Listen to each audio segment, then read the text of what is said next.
Today on an all-new Dr. Phil. You have been called demon, devil, pedophile. A former rabbi. He got into bed with me. He went under my nightgown. Story's not true. Accused of having affairs with his students. Sarah alleges you sexually assaulted her. I was madly in love with Sarah. You were in love with a 13-year-old child? That's a felony. It's not a felony. It's a misdemeanor. Are you telling me that's okay?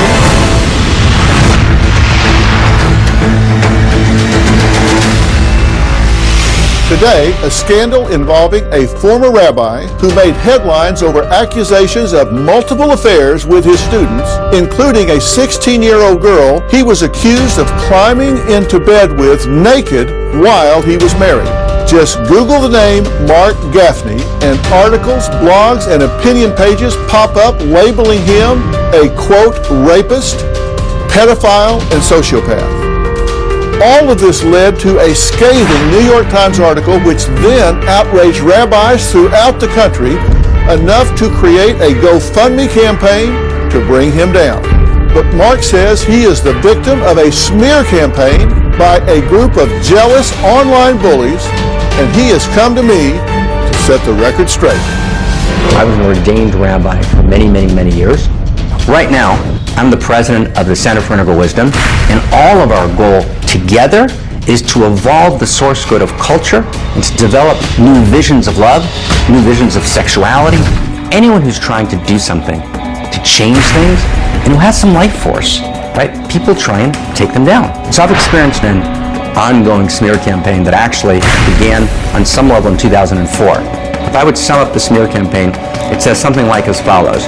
There are two evil people in the 20th century, Hitler and Gafni. Gafni's probably worse. We actually received a group of emails that were forwarded to us in mid-October saying that specific people were actually working to organize a New York Times story, and they were going to, quote-unquote, stop Gafni in his tracks. This internet smear campaign, right, is a form of name rape. Rape is when you violate a person's essence, when you violate a person's name, and you falsely call them a child molester, right, a child rapist, right, a perpetrator, right, a sociopath, right, in the public web. You're essentially moving to destroy them. It just drips with malice and breaks my heart. The fact that none of it's true doesn't matter to anyone. It's a tragic phenomenon of internet bullying. You have been called the following: demon, devil, child rapist, pedophile, Right. statutory rapist, confessed child molester. None of them are true. These are talking about behaviors. Behaviors are discrete actions that have a beginning and an end. Right. These are things that can be observed. They either happened or they don't. That's absolutely right. And I'm going to just say clearly, unequivocally, categorically, none of them are true. Essentially, the core of it and the way it began is a couple of people helped catalyze and organize false complaints of sexual harassment in Israel. That was 10 years ago, Phil. Mm-hmm. Those false complaints, let me just say, 8 years later, it turned out that there weren't even complaints. And they lied about the fact that there were complaints.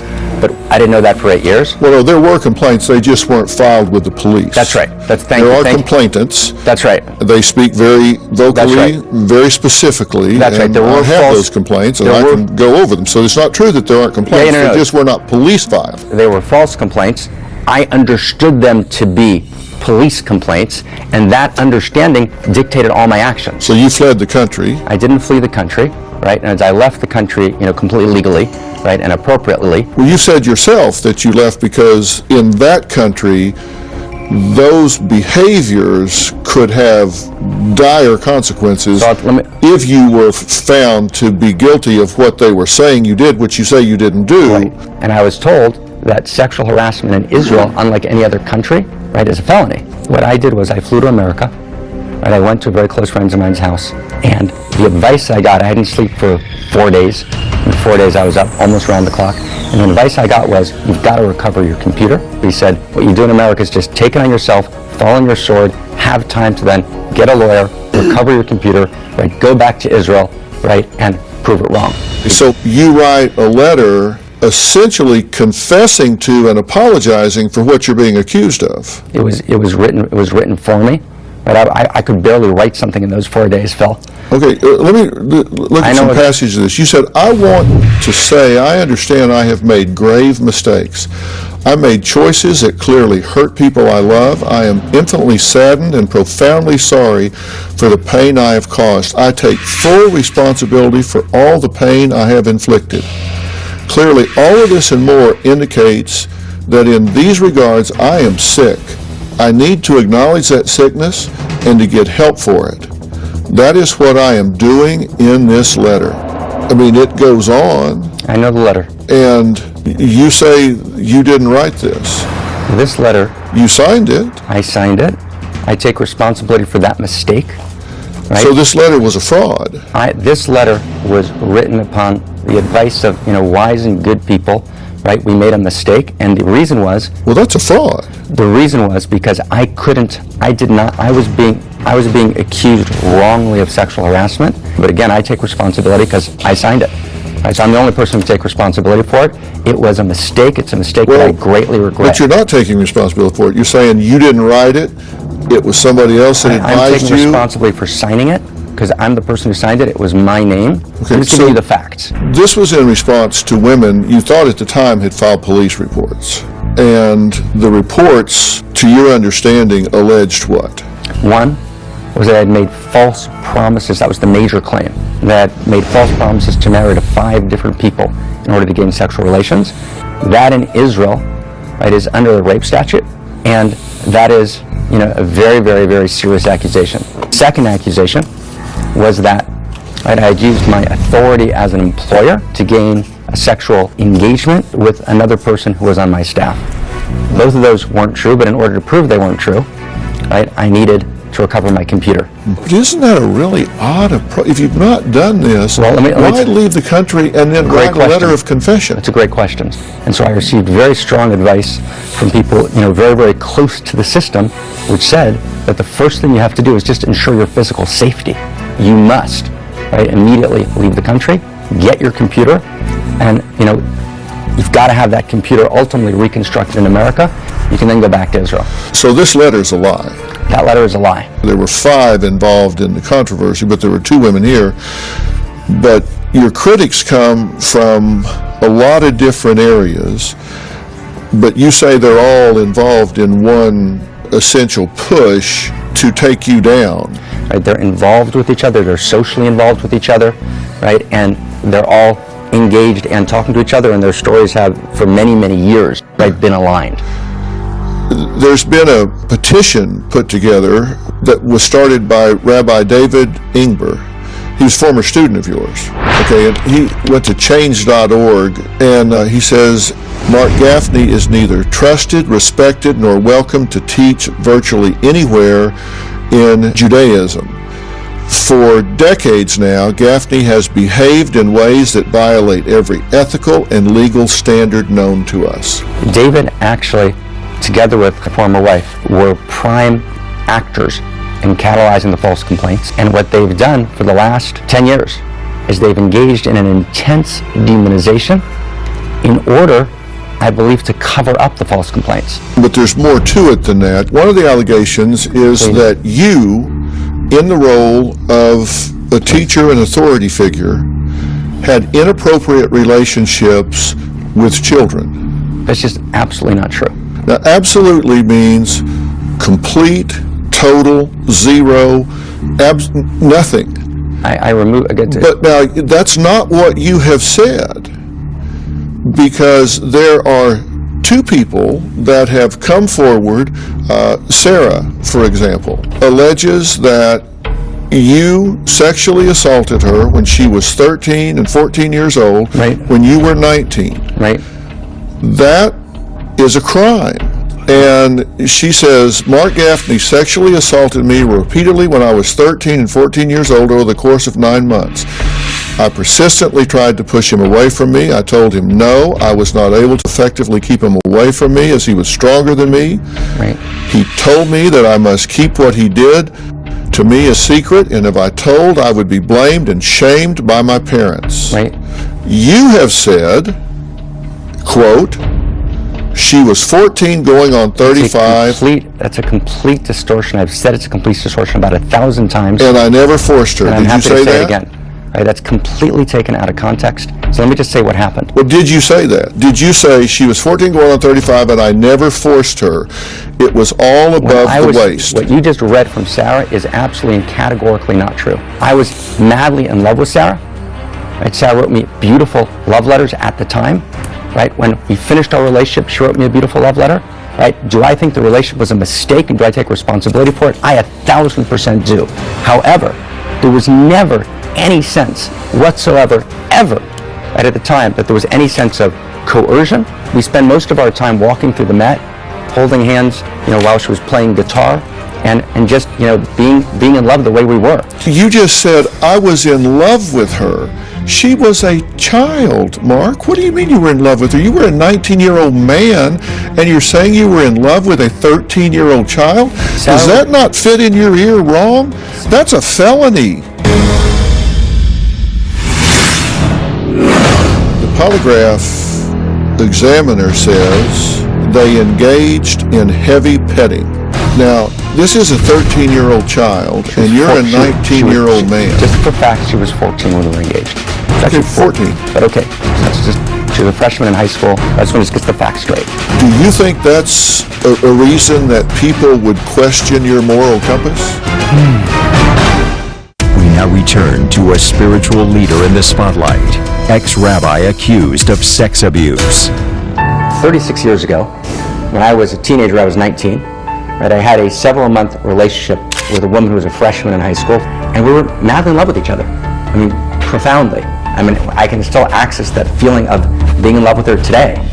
When the relationship was over, she sent me a letter affirming the goodness and beauty of the relationship. We were each other's one true love. I remember receiving the letter. I remember where I was on my bed crying for 2 hours when I read it. 20 years later, right in 2004, I read an account of an interview she'd given on the web in which she gave a completely false account of what happened, which broke my heart. You were a 19-year-old man, and you're saying you were in love with a 13-year-old child? Does that not fit in your ear wrong? That's a felony. Right, it's not a felony, right, actually, but okay. Right, it's a misdemeanor, right, I looked it up, but okay, just to check. Statutory rape. There was no rape.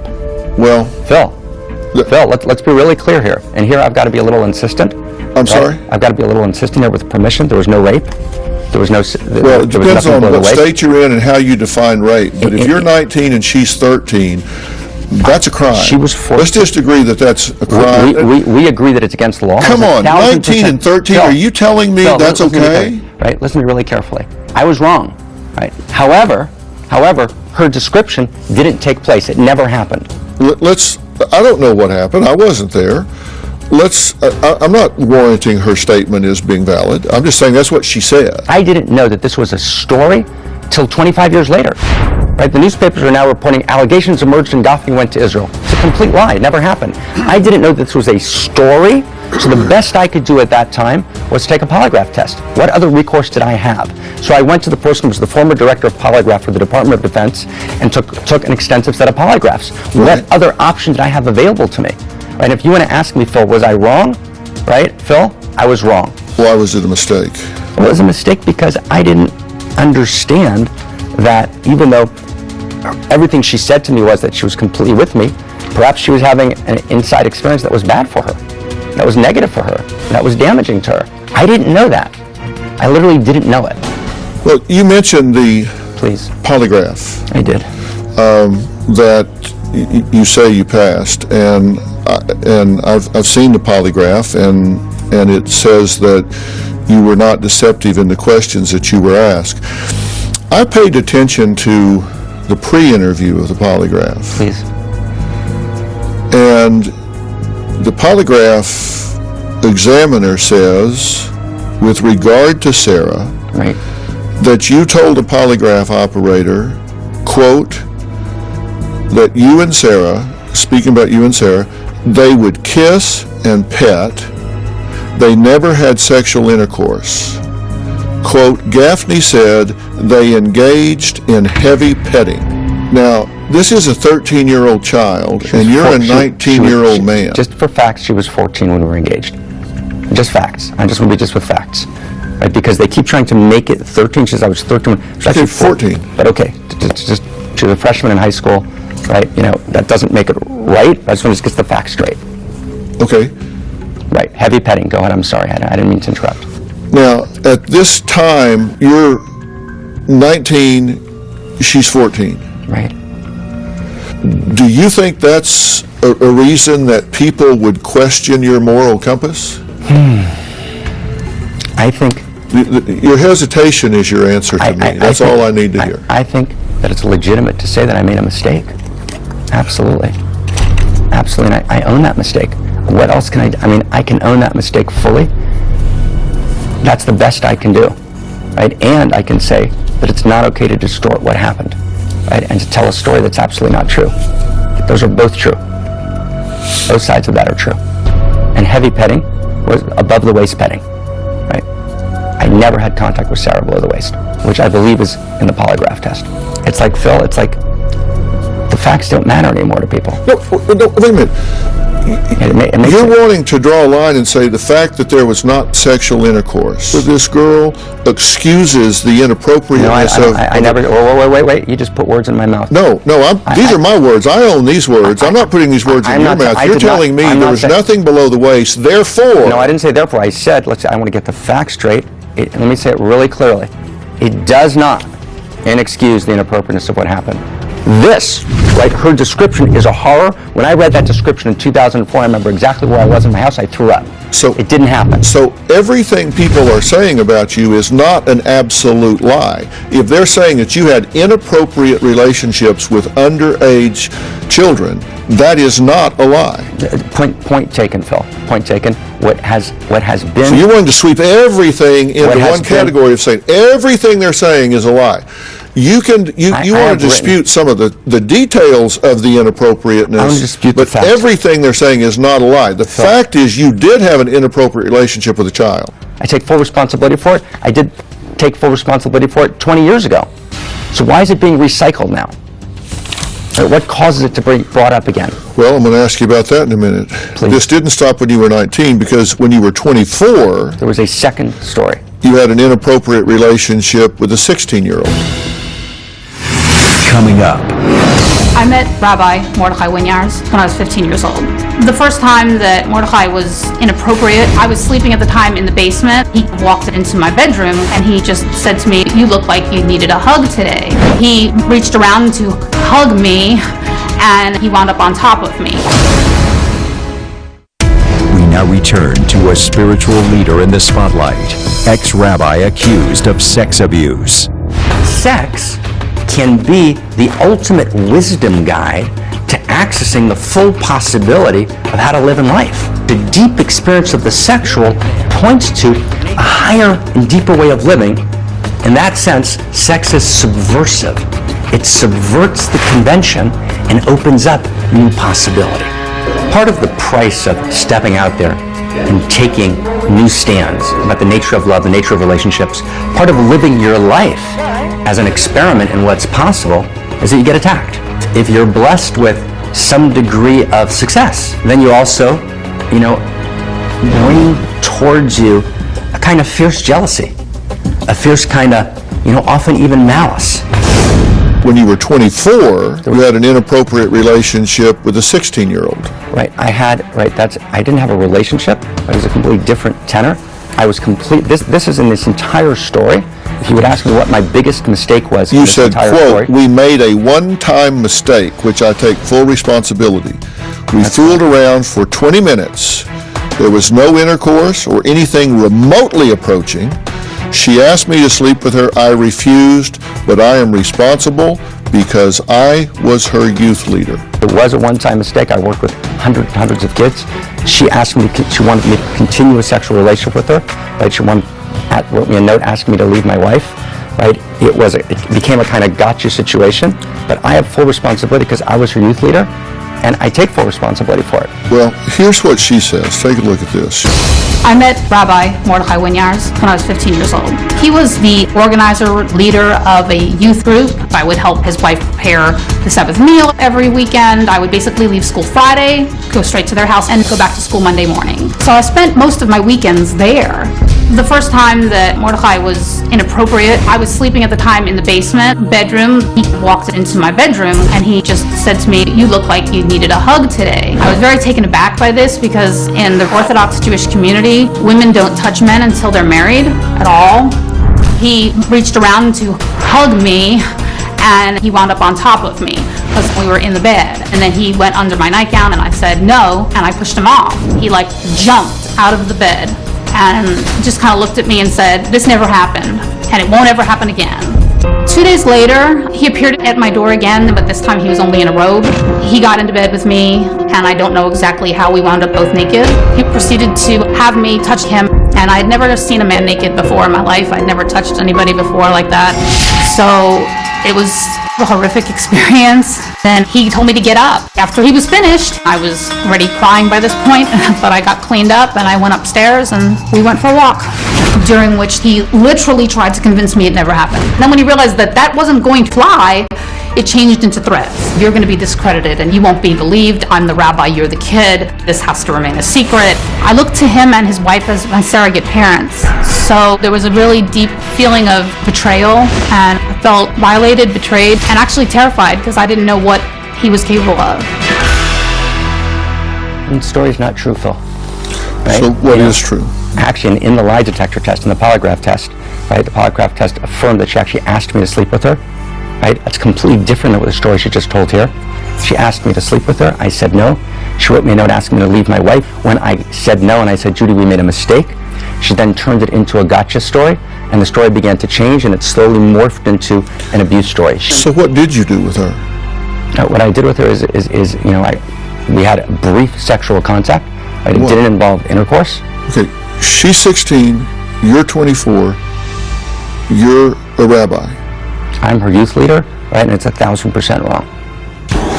Okay, now, given that that's the relationship you have at the time, and at the time, you are a rabbi, correct? I was ordained at the time, yes. Okay. Do you think that given the situation with Sarah, you're 19 and she's 14, now you're 24 and this girl is 16, still a child in the eyes of the state, and whatever happened certainly was sexual in nature. Both of those are crimes in the eyes of the state, misdemeanor, felony, whatever. They're both misdemeanors in the eyes of the state. You're saying that these people that are out to get you have just made up this smear campaign out of whole cloth. So A, right, I did both of those things wrong. B, I've taken total freaking responsibility for them in any way I can. C, right, they've completely and blatantly, and I'm going to use the word again, absolutely lied about what happened, and the best thing I could do was to do polygraph. 4, there's a smear campaign. And those two things are unrelated, right? Both of them are true. And it's what more can I do, and tell me and I'll do it, than taking direct responsibility, right? But I can't take responsibility for something that's completely wrong. This did not happen when you were 50. This happened when you were 24. 31 years ago and 36 years ago. Then we now jump to 2006. Please. That wasn't 31 or 36 years ago. That was 10 years ago. Right. And we now have the situation in Israel. Right. And we're talking about women there that are complaining about harassment. You decide to explore this polyamorous lifestyle where you have multiple relationships with different women and you don't tell any of them about it, correct? Coming up. I'm here to be just straight, right? I'm not here to convince you or to have you like me or not like me. I just want to say the truth, right? My entire life, that I've tried to figure out, right? Does monogamy work for everyone, right? I think there's a lot of lies about marriage, right? And so I think that's, so I've been Well, I think you're filibustering, and I think you're self-delusional, and I think you're playing semantics with me. I don't know what the hell you're trying to say now. Closed captioning provided by We now return to a spiritual leader in the spotlight, ex-rabbi accused of sex abuse. One of the most important teachings that we're committed to is to live in eros, right? To live an erotic life. Now, eros, as Plato reminded us, doesn't mean sex. Eros means the full aliveness of your experience, no longer limited by conventional possibility. When I'm madly in love, we look at each other, we can change the world. When you actually feel the force of love moving through you, new possibility is created.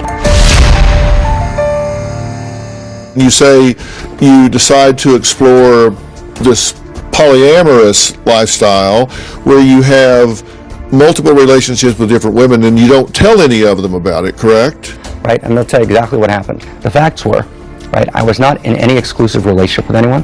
Right, actually they were more like, and if I would kind of describe it, it was more like a kind of Woodstock scene, and we occasionally had sexual relations or sexual encounters.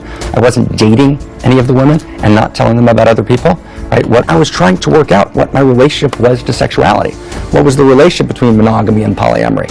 And I think we have, and we'll probably disagree about this, which is fine, but I'm here to be just straight. Right? I'm not here to convince you or to have you like me or not like me. I just want to say the truth. Right? My entire life, that I've tried to figure out, right, does monogamy work for everyone? Right? I think there's a lot of lies about marriage. Right? We've kind of made it a holy grail. And it's a beautiful way to live. Monogamy is gorgeous, but it's not the only way to live. Right? And so I think that's so I've been I think you're filibustering, and I think you're self-delusional, and I think you're playing semantics with me. I don't know what the hell you're trying to say now. Well, I'm saying something really simple. I don't know what filibustering means or self-delusional, but what I'm saying... Look it up. You're telling me you don't know what filibustering means? I'm not sure what you mean by it. I'm actually trying to speak my truth here. If you think this is playing well for you, Phil, rock on.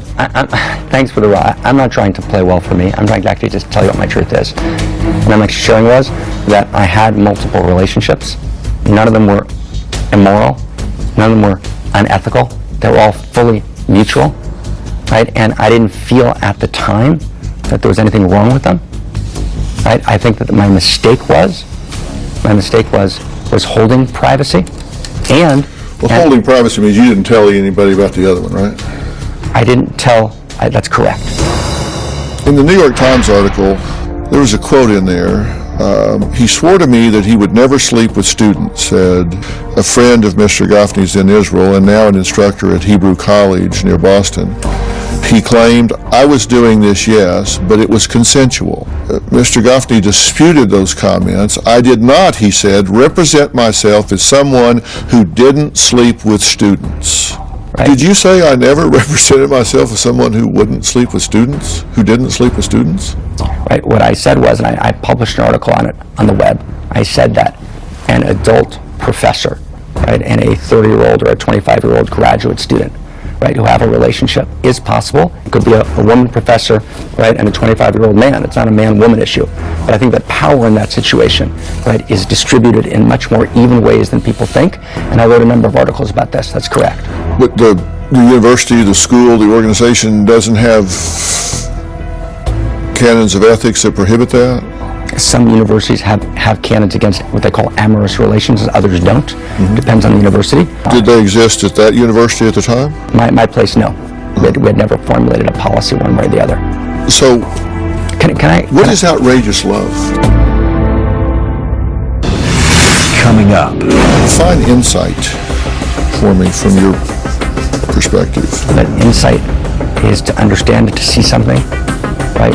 To see it with my unique perspective, right? And to be in that understanding. I never thought about that particular question that particular way before.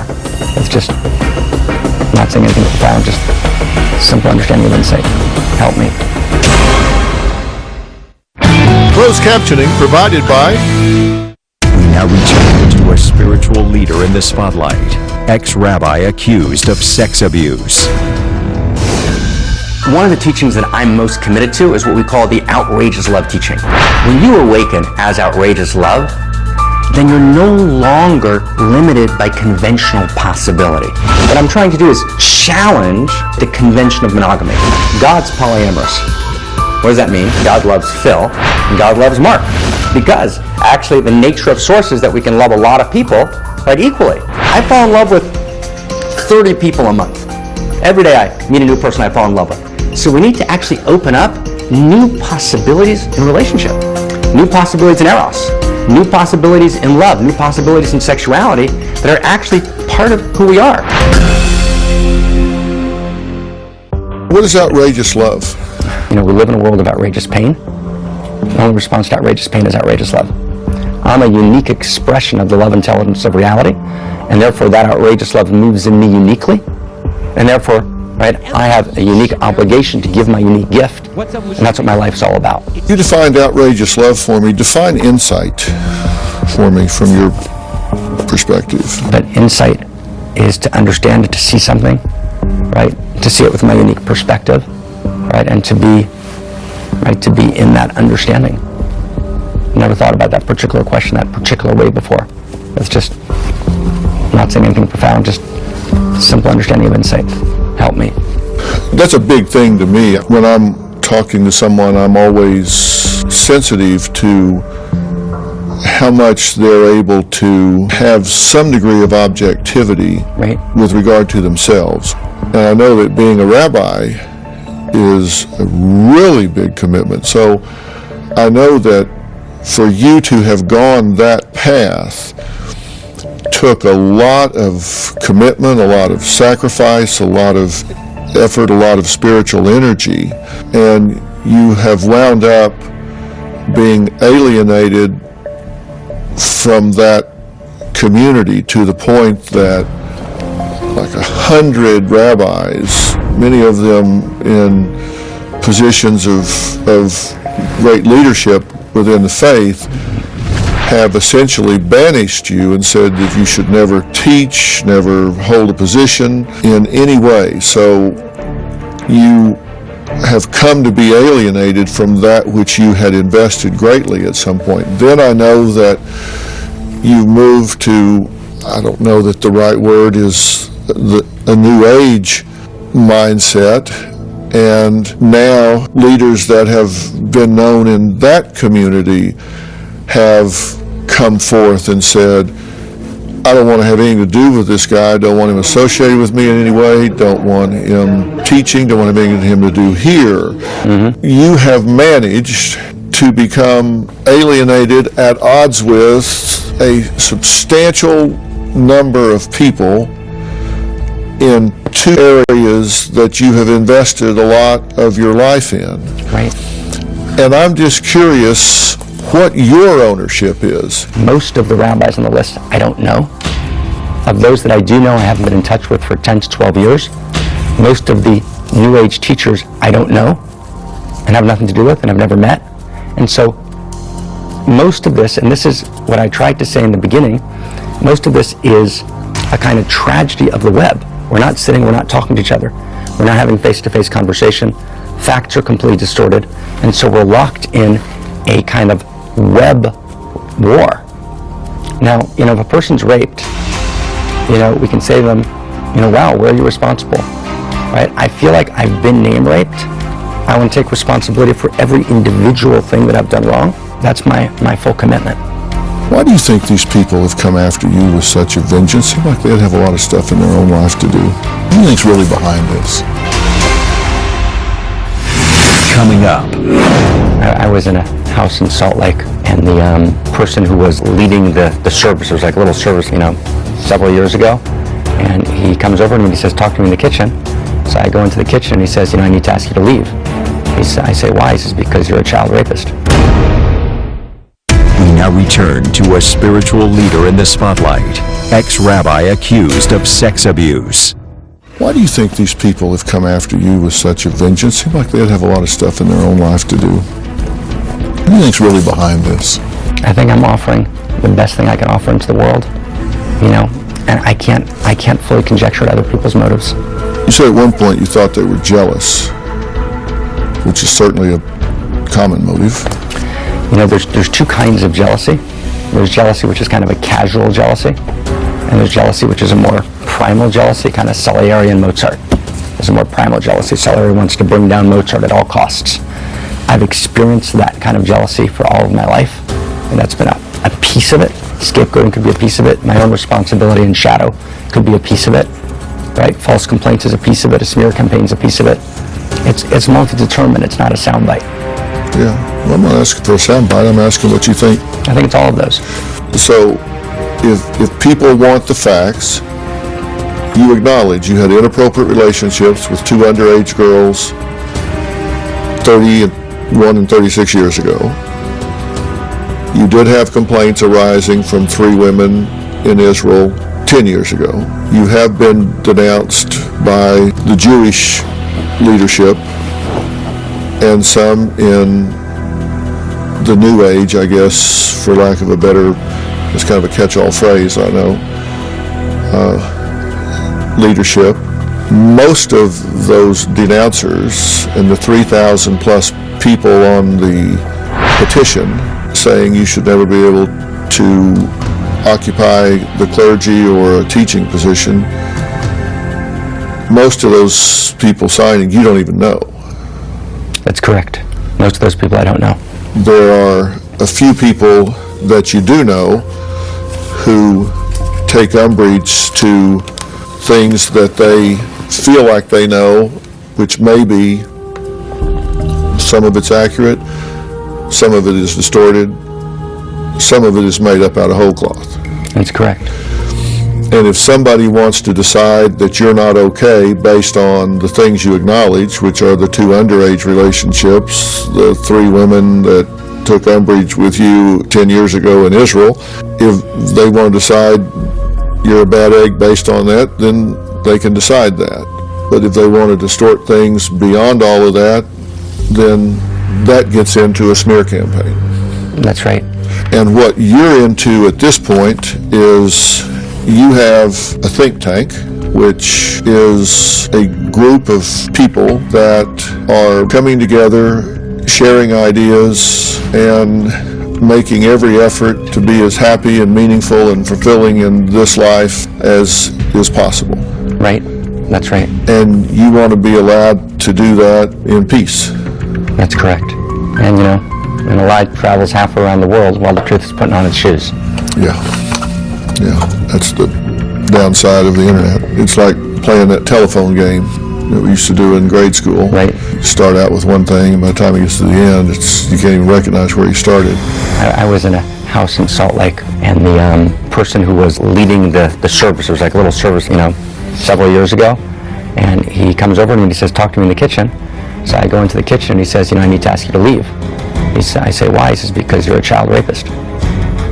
Right? And he thought that I had raped someone last week because that's what he read on the internet. You know, it's the internet's painful. Right? It's painful. I'm going to let you have the last word in a minute, but I want to ask you a couple questions first. Please. Closed captioning provided by... We now return to our spiritual leader in the spotlight, ex-rabbi accused of sex abuse. Have you ever been convicted of any sexual crime? No. Have you ever been charged with any sexual crime? No. Have you ever been arrested for any sexual crime? No. So you have never been arrested, charged, indicted, convicted? There's never been No. anything whatsoever? No. So anything to suggest otherwise would just be simply false. Correct. These women in Israel that said they filed a police report and 8 years later you found out that they had not, they could have done so if they felt like they had a claim at the time. Correct. And they did not do so. And there was nothing there, you nor anyone else, to persuade them not to. You were gone. They could have filed a claim and they did not. That's correct. And you've never been convicted of any other crime No. or charged with any other crime. No. What is it that you want to make sure people know? You know, anyone who feels that I've in any way hurt them at any time in life, I'm prepared to sit down with them one-on-one or in a mediated context and create closure and create whatever responsibility or mutual responsibility, fact-checking is needed, right, to create closure. Number 2, I've never sexually harassed anyone in my life, right? The complaints in Israel were false. Number 3, right, I take full responsibility for the early mistakes, right, from my youth. I take full responsibility for them. Having said that, the accounts that have been put forth by Judy and Sarah are, let me say again, absolutely false. They're categorically false. They never happened. I threw up and I read them. They're not true. And 4, maybe the most important thing, is I think we actually have to stand against internet abuse. There's got to be responsibility for internet abuse, the nature of our culture, and that matters to me. And those aren't to me words. That's what I stand for, what I'm alive for, right? To try and create a better world, right? And if we can't fix that, right? If we can't create a culture in which you don't get, the internet becomes a tabloid, but it doesn't say any place that it's a tabloid, and the pain and suffering is enormous to my children, to my family, to my circle, right? So I want to stand in full responsibility. I want to stand in what's completely not true, and I want to stand for the evolution of public culture. And thank you for your time. All right, appreciate it. Thank you. Thank you. Mark says anyone can be a victim of cyberbullying. He hopes his story is a cautionary tale. For more information about today's show, log on to drphil.com. Thanks for being here, and we'll see you next time. I'm passionate about Judy's story because I've known Judy Mitzner since October 2015. We were introduced by a family friend who's very aware of my advocacy work in New York with child sex abuse victims. My book is called Controlled Burn. It's basically my journey in exposing a 40-year child sex abuse and corruption scandal at the country's largest Catholic high school, which is St. Francis Prep in Queens, New York. The overarching goal of all of this is to get the statute of limitations for child sexual abuse changed in New York, so that victims like Judy and his other victims can pursue recourse in the courts. Right now, they're not able to sue civilly, they're not able to bring criminal charges, so we really need to extend that so that they're given a fair and reasonable opportunity to pursue justice for themselves.